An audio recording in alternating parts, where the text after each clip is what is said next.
I want to ask you that these are the times that, adaptability is so important. We talk about agility. So do you think that learning quotient is in any ways related to this? And before you answer, please share about yourself so that we know about you. Very wonderful question, ma'am. My name is Sumit Arora, and I work with 50,000 plus working professionals for the last 25 years, working on their career, on their learning, their development.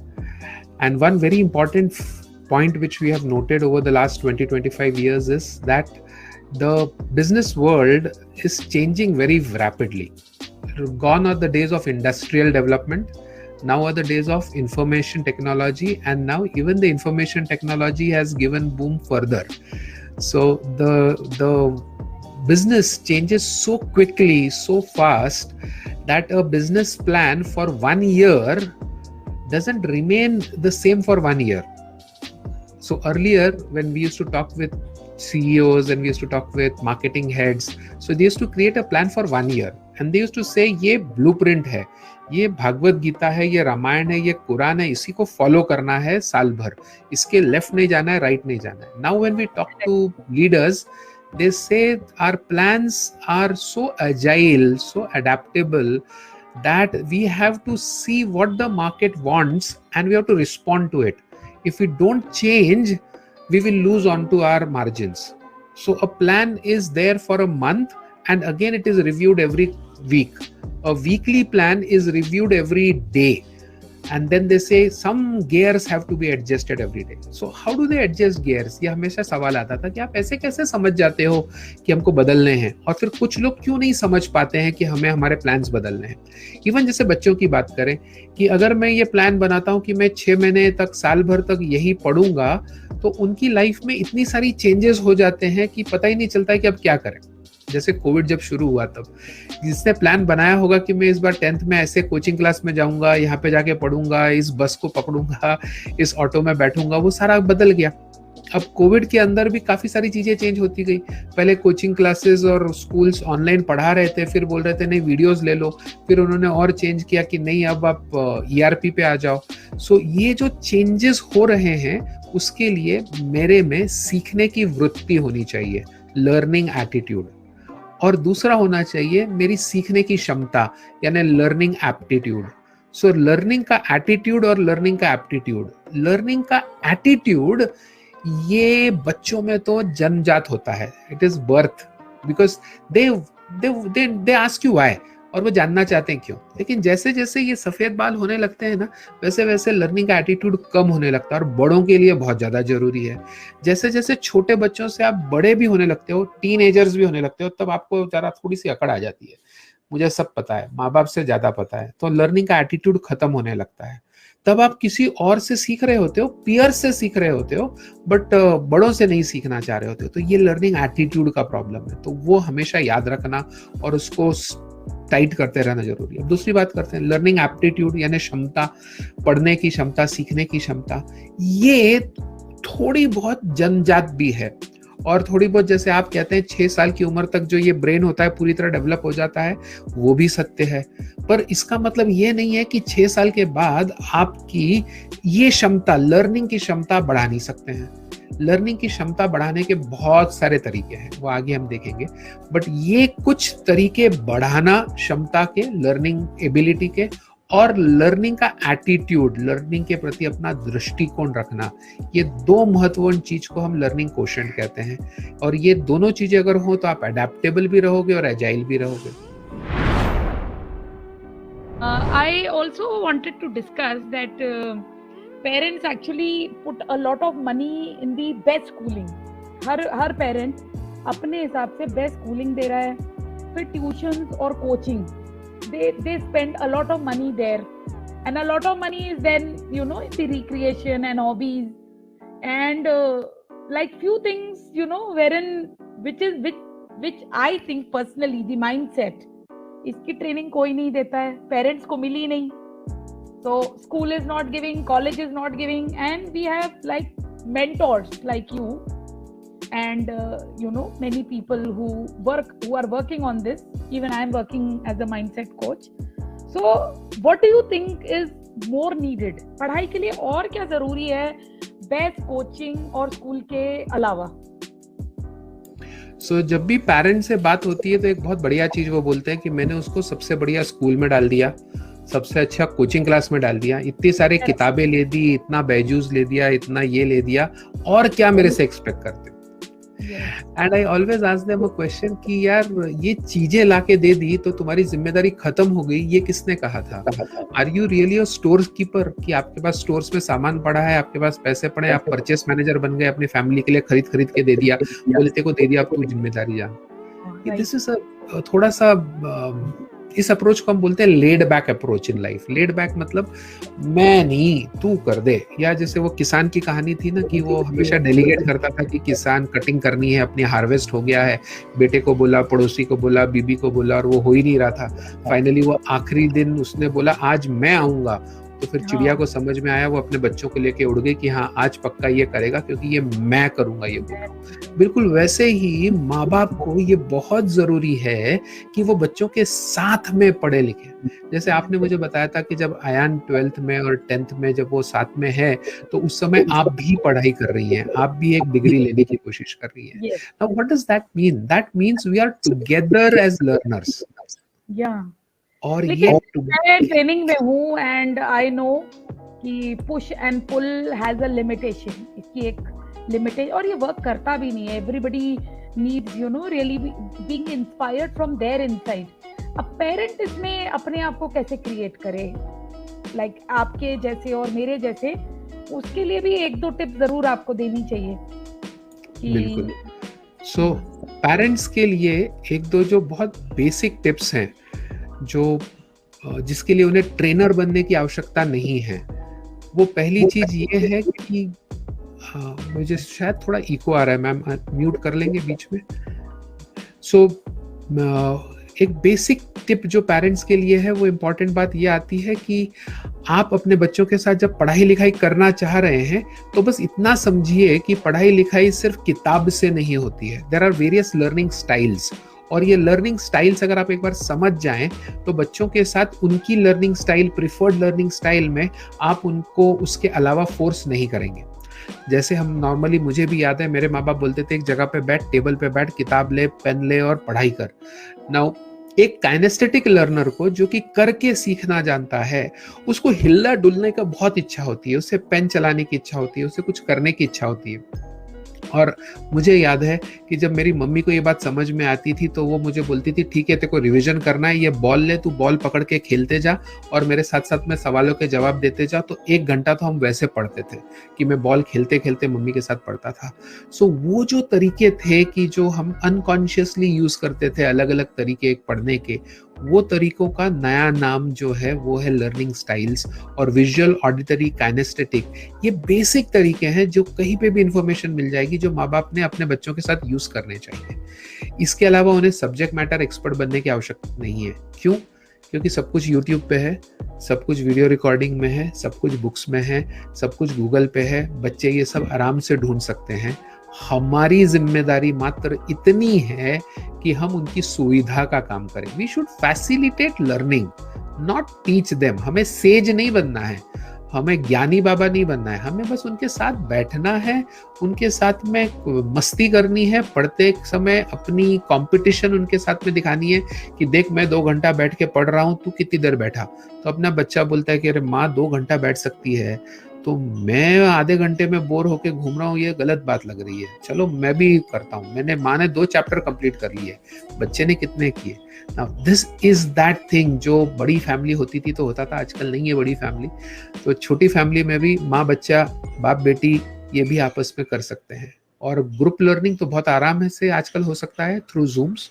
बच्चों को peer learning करने की कोशिश कीजिए। मैं ma'am को सिखाऊं, ma'am मुझे सिखाएं, इससे बढ़िया और क्या सकते हैं। So somebody in the audience is asking, learning के लिए इंटरेस्ट कैसे बढ़ाएं? Wonderful question. लर्निंग में इंटरेस्ट कैसे बढ़ाएं?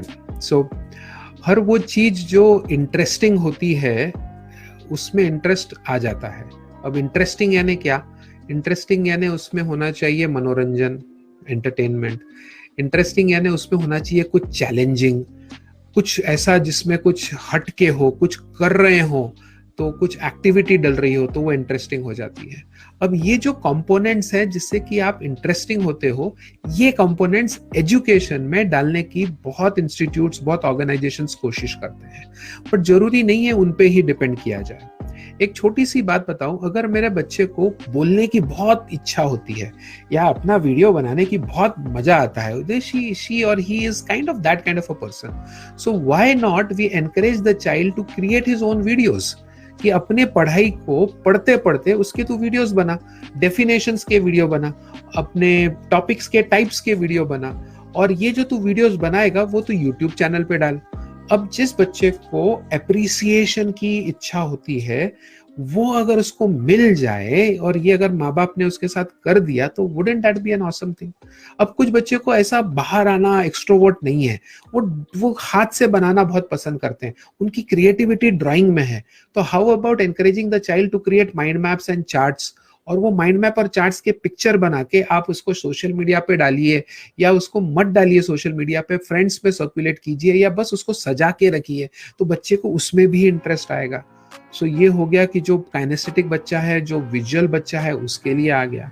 यही नहीं, कुछ बच्चों को ना कुछ करते करते सीखने की बहुत इच्छा होती है, या वीडियोस के थ्रू देखने की बहुत इच्छा होती है, तो उन बच्चों के लिए हमें थोड़ा सा इन्वेस्टमेंट करके कुछ वीडियोस वाले जो यूट्यूब में है उसको थोड़ा सा साइड में रख के, या फिर कुछ और अच्छे अच्छे चैनल्स हैं, जैसे सलमान खान का एक चैनल है जिसके अंदर की सलमान खान academy.com करके है, जो कि फिल्म स्टार सलमान खान नहीं, दूसरा वाला सलमान खान का है, तो वहां पे जाके भी आप बहुत सारी चीजें डाउनलोड करके यूज कर सकते हैं।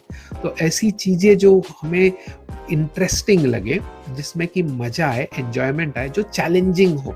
अब चैलेंजिंग करने के लिए भी माँ बाप का बहुत बढ़िया रोल हो सकता है, क्विज खेलना, कि भैया तेरे सवाल जो तेरी बुक है उसमें से 10 सवालों के ऊपर मैं क्विज बनाती हूँ, और मैं तेरे को सवाल पूछूंगी और तू मुझे जवाब दे, हर सवाल के ऊपर 1000, 2000, 5000, बिल्कुल केबीसी जैसा, उतने मैं तेरे को ना एप्रिसिएशंस दूंगी, उतने मैं तेरे को ना पॉइंट्स दूंगी।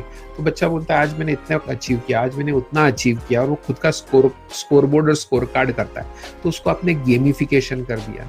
तो ऐसी कुछ चीजें और आप उसमें बढ़ा सकते हैं। So, not anything enlightening, but it is very commonsensical कि मुझे याद रहना चाहिए। और मेमोरी का एक बेसिक प्रिंसिपल है कि जो चीज आपके इमोशन को टच करती है, या आपके और किसी सेंस को टच करती है, फिजिकल सेंस को टच करती है, तो वो चीज आपको याद रहती है। जैसे आप दिन में बहुत सारी चीजें देखते हैं, लेकिन वो चीज जो हटके है, जो कि आपको या तो इमोशनली ट्रिगर देती है, या तो मेंटली कुछ ट्रिगर देती है, या फिजिकली कुछ ट्रिगर देती है, वो चीज याद रहती है। आप बहुत सारी चीजें छूते हैं दिन भर में, लेकिन कोई चीज बहुत नरम हो या कोई चीज बहुत गर्म हो, तो बिल्कुल याद रहती है बॉडी को। या फिर दूसरा तरीका होता है, आप उसको मसल मेमोरी में डालो, जैसे रोट लर्निंग जो हम करते हैं, टेबल्स करते हैं, 2 1 2 2 2 4 2 3 6 2 4 8, ये इतनी बार बोल बोल के बाहर कर लिया कि वो आपकी रोट मेमोरी में आ गया, आपकी मसल मेमोरी में आ गया, कोई चीज करने से बार बार। पर ये तरीके थोड़े पुराने तरीके हो रहे हैं मेमोराइजेशन के। आजकल बहुत सारे नए तरीके हैं मेमोराइजेशन के, जो आपने यूज करने चाहिए। One of the smart ways which people use, जो कि ऑडिटरी वालों को बहुत पसंद आता है, वो है निमोनिक्स बनाना। जैसे कि हम बोलते हैं ना स्मार्ट गोल, तो स्मार्ट एक एक्रोनिम हो गया। तो एस का क्या है? तो S is specific, M is measurable, A is achievable, R is realistic, T is time bound. ये एक बार स्मार्ट वर्ड आ गया तो वो बाय हार्ट हो जाता है, और उसके जैसे निमोनिक्स बन जाते हैं, एक्रोनिम्स बन जाते हैं। तो वो एक्रोनिम्स आप पढ़ते पढ़ते टेक्स्ट बुक में से आप अपने एक अलग से कागज पे बना के लिखें, और उसको 2-4 बार रिपीट करें या रिवाइज करें। जब आप ये करते हैं, तो वो जो एक्रोनिम है वो आपका खुद का होना चाहिए। आजकल किताबों में भी एक्रोनिम और निमोनिक्स आने लगे हैं, बट वो बनाने वाले ने बनाए हैं, उसको एज इट इज आप कॉपी करने जाओगे तो शायद अच्छा लगे, शायद न लगे। मैं तो सजेस्ट करता हूँ हर बच्चे ने खुद का बनाना चाहिए, देखना चाहिए, get inspired, but make your own mnemonic. दूसरी चीज, एक और टेक्निक मेमोराइजेशन की होती है, वो पिक्चर से होती है। जैसे कि आप एक उसको पिक्चराइज कर लें, एक ऐसा पिक्चर बनाए जिसके अंदर उसके की वर्ड्स को या उसके की चीजों को देख के आप उसको याद रख सकते हैं। ये विजुअल लर्नर्स के लिए बहुत प्यारी चीज होती है। सो उसको एसोसिएशन टेक्निक बोलते हैं पिक्चर्स के साथ। और तीसरी है स्टोरी बनाना। सो काफी सारे की पॉइंट्स होते हैं, जैसे हिस्ट्री बहुत बोरिंग होता है, इतने सारे पॉइंट्स होते हैं, ये भी याद रखो, ये भी याद रखो, डेट भी याद रखो, ये भी याद रखो, तो कैसे ये 10 चीजें याद रखो और कोई आपस में रिलेटेड नहीं है, तो उसको चंक करके स्टोरी फॉर्मेट में डाल दे। तो जैसे आप उसको स्टोरी फॉर्मेट में डाल देते हो तो वो चीज याद रहने लग जाती है। अब ये कुछ बेसिक टेक्निक्स हैं और ऐसी हजारों टेक्निक्स, हजारों बुक्स अवेलेबल हैं, बट अगर आप ये करना चाहते हैं तो शुरुआत आपको करनी पड़ेगी। एक छोटी सी स्टोरी से बना के शुरुआत करें और उसको आगे ले जाएं तो ज़्यादा इजीली आपको याद रहेगा। सो मेमोराइजेशन, चंकिंग करें पहले, चंकिंग के बाद एसोसिएशन करें, एसोसिएशन के बाद में आप अपना टेक्निक बनाएं, या तो आप निमोनिक का बनाएं, या तो पिक्चर का बनाएं, या तो स्टोरी का बनाएं, और लास्ट चीज इज रिपीटेशन। बच्चे रिपीटेशन में थक जाते हैं, काफी क्रिएटिव होते हैं, चंकिंग शायद मिस करते हैं क्योंकि चंकिंग कभी सिखाई नहीं जाती है। फिर उसके बाद में हम एसोसिएशन सिखा देते हैं, तो अलग अलग प्रकार से एसोसिएट कर लेते हैं, टूल्स बना लेते हैं, लेकिन रिपीट नहीं करते हैं। रिवीजन इज की। टॉनी बुजान माइंड मैप के उसने एक बहुत प्यारी चीज कही है, और ये एक प्रिंसिपल है जो याद रखना चाहिए बच्चों ने हमेशा। पहली बार जब कोई चीज सीखो तो उसको 1 घंटे में रिवाइज करो। आज जो चीजें सीखी हैं उसको 24 आवर्स के अंदर, यानी 1 डे के अंदर रिवाइज करो। जो चीजें आज आपने सीख ली हैं उसको एक वीक के अंदर फिर से एक बार रिवाइज करो, और 1 वीक में जो आपने चीजें सीख ली हैं उसको 1 मंथ में एक बार रिवाइज करो। तो ऐसे 4 रिवीजन साइकिल्स आपको रन करने हैं, और ये 4 रिवीजन साइकिल से आपकी मेमोराइजेशन 6 महीने 8 महीने तक चलेगी। तो एक बार और उसको 6 महीने बाद रिवाइज करो तो आपकी फाइनल ईयर के एग्जाम तक आपको याद रहेगा। ये बहुत बेसिक प्रिंसिपल है, साइंटिफिक प्रिंसिपल है। टॉनी बुजान जिसने माइंड मैप की बुक लिखी है उसने ये कहा है। Very powerful, very powerful. Yeah. Just to conclude, learning is a lifelong need of human being.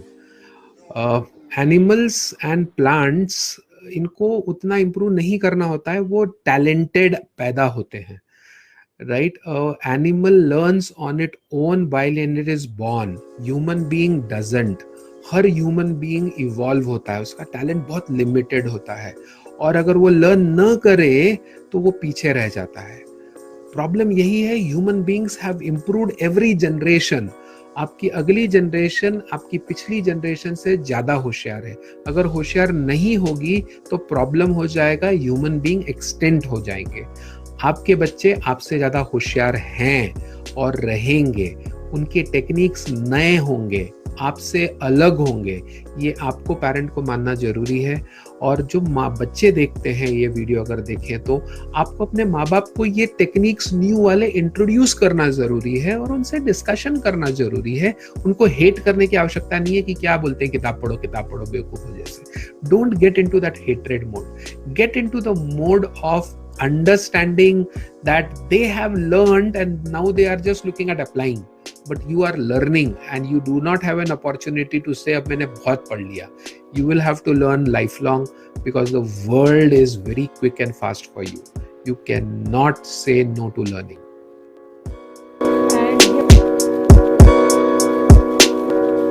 And